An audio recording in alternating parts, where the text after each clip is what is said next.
Look at her house. Look at her home. Look at her body. Oh my goodness. Look what she has. Look at her holiday. She's so blessed. Look at her. She's beautiful. Comparison is the thief of joy. Originating from Theodore Roosevelt, our 26th United States president, this term is, let's just say, a little bit inaccurate for the Christian community. I wish I didn't have to say this, but we're actually getting it a little bit wrong. Hold up. I've been living my entire life off that quote. This entire life has been built off of the idea that comparison is the thief of joy. Rachel Hollis said it in this book. So it must be true. It must be what's really the problem with the world today, right? Sitting there on our phones, staring at others, comparing other lives, seeing what others have, seeing what they're doing, seeing what we're missing out on. It happens and we don't even notice it. It's happening right now, probably when you're staring at me. It's happening when you do not even realize it's happening. So is social media ruining our lives? Is it really the worst thing that could have ever happened to us as Christians? Social media coming in with its crazy, crazy flaming intentions and just being something that has taken the world by storm. And now all we know how to do is compare and want and need. Is that really what this is about? Is it social media creating the fact that the world no longer views the world as normal if you are not exceptional and that you will never measure up? Hey everyone, I'm Bree. I'm a personal trainer, a mama of 5, and mostly I am a daughter of the Most High King. Here on my channel, we talk about all things good, all things godly, and we point ourselves in a direction that is honoring to Him in all that we do. So motherhood, health, fitness, and more, that's what we're here for. Today we're digging into the idea that comparison is the thief of joy.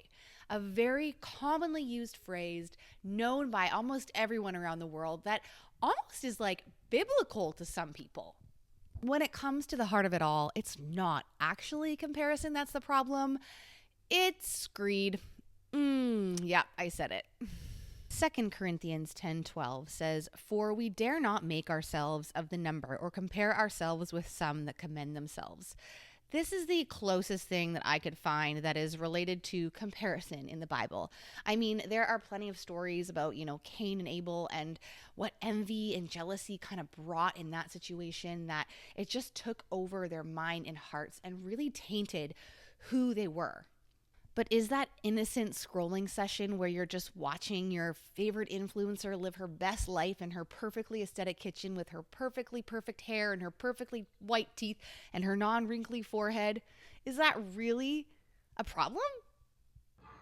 I mean, my hot mess of a life cannot compare to this. Balanced eggs, oats, a side of toast.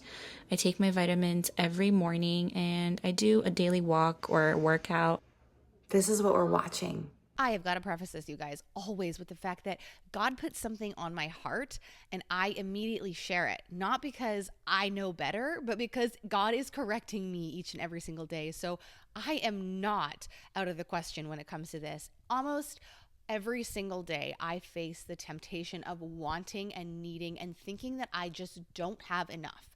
And that is a posture of greed that is not from God. And so today we're diving into what it really is when we're comparing ourselves to others and how we can step out of that and step into who God has truly created us to be. I'm breaking it down today into 3 steps to help you analyze if you are struggling with greed, comparison, and envy.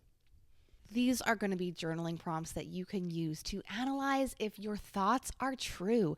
Often we have thoughts we are so unaware of, and in reality, thoughts are not who we are. We are just the awareness of the thought.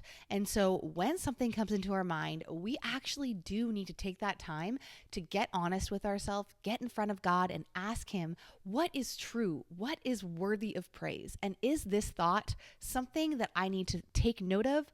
Or is this something that is maybe not from God?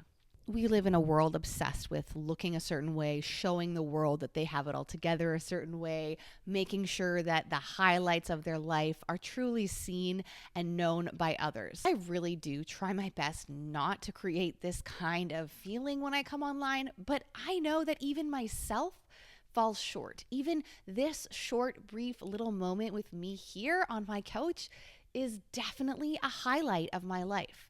You guys don't see the fighting with the kids in the morning before breakfast. You guys don't see the mess that's left behind after you've been gone all day. You guys don't see the worrying about groceries and how you're going to feed a family and how you're going to pay for hockey. You guys don't see that because I'm not standing here sharing that every little bit with you. But in reality, those things are happening behind the scene. In reality, we all have stuff. And so these 3 things are questions you're going to ask yourself when you find, you're caught up, you're feeling down and you just don't know why. You know that feeling when you've been scrolling and scrolling and scrolling and scrolling, and suddenly you end scrolling for some reason. You don't know what stopped you, but you just stop and you stand up and you just feel yucky.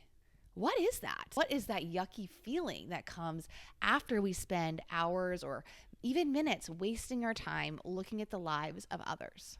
There are so many pieces to social media that I am so grateful for, connecting with each and every one of you guys, getting to know clients from around the world, and being able to help women pursue their health and fitness goals in a godly way. It has been life-changing for me, but that does not mean it does not come with a bit of struggle. So if you're feeling that comparison come on, the first thing you're going to do is step away. Step away from the computer, step away from the phone, and just get present with God. What I have found is when I can be away from what the world is screaming at me and the noise of social media, I can open my eyes to look around me and see what God is doing in a much clearer way.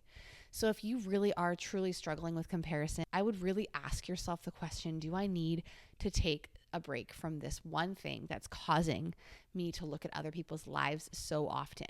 I wish, as somebody who would love to be off social media for a certain amount of time, that I could do that. I wish that was part of what I could do, but I also know that I have been called to do this and to speak to women through social media and to bring the Lord into a place where sometimes we don't get to see him. Step 2 is getting honest with yourself and with God. He already knows if you are being selfish. He already knows if you're struggling with greed.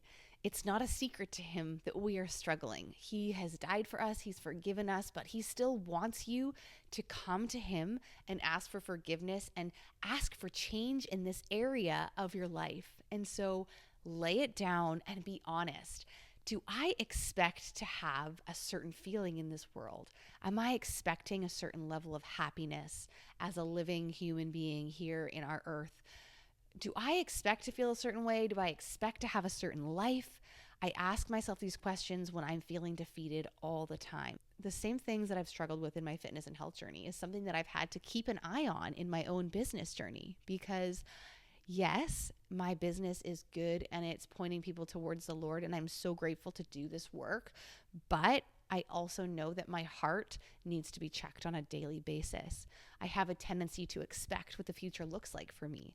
I have a tendency to expect what success is. And these expectations get in the way of me standing in awe of the fact that the God of the universe sent his son to die for me because I'm a sinner. And so when we are in that place where we are kind of reluctant to give over, our expectations, the way that we feel we should be in this world, it's just time to reground yourself. It's time to understand who God is and what he's done, and to not just gloss over it in a way that is easy for us to do as Christians, especially those who have been Christians for their lifetime. The third thing I would say is the most important is understanding that God is better. He is bigger, he is better. And so when you are looking to the world to see what success is, what good things are, what happiness is, when you're looking at that from a worldly perspective, understand that that is still people searching. That in that, the contentment is actually not there, and that the searching continues even in those that are trying to find the fulfillment, even in those where you can imagine are having a wonderful time and living their best life. I personally know how hard it is to be a person who looks like on the outside has everything together, but on the inside is a hurting person. one point in my journey, I was on the beach just enjoying my life with my family, or so to speak, enjoying my life. And all over the internet, you would have been seeing the happy, smiley version of me. But inside, I just felt empty. I didn't feel the joy that I expected to feel on that trip. And I know that having expectations about the way that I'm supposed to feel and keeping my life in a box, essentially that is what the world has told me I should feel, is holding me back from what God can infinitely do. Because if he's a God that can create the universe in 7 days with no Pinterest board, he is mighty. He is a mighty God, and he has way bigger plans than you just achieving what some influencer on social media has. Remember that God is bigger. Remember that he is greater. Remember that his ways are not our ways, and that nothing is supposed to make sense, because if it did, then it wouldn't be from God. When you're trying to keep up with the Joneses, you got to remember the Joneses are still trying to keep up with someone else. And the Joneses, and all the Joneses are looking at the next person. And if at any point in our greedy little lives, we are looking at others with the expectation of, I don't have enough, or I don't have as much as them, or I'm not as good as them, or God hasn't given me enough, that's not from God. We have to check our hearts. So is comparison the thief of joy? Absolutely. Of course it's the thief of joy. But who's to say that joy is something that we were supposed to create expectations around anyway? God is better. God is infinitely more. So our expectations, our desires, our hopes and dreams are all built off of what we see the world doing. Comparison will steal your joy because it will make you greedy. It will make you want more and think that you do not have enough. But let's not mask it with a simple little phrase that says, comparison is the thief of joy. Is that really what the thief of joy is? Because I'm pretty sure just sin. Sin is the thief of joy. The devil will come in and he will tell you, you don't have enough stuff. You don't have a nice enough house. Your kids aren't well behaved enough. You don't dress nicely. Your body's not good enough. Look at that girl. She's got it together. Look at that girl. She figured it out.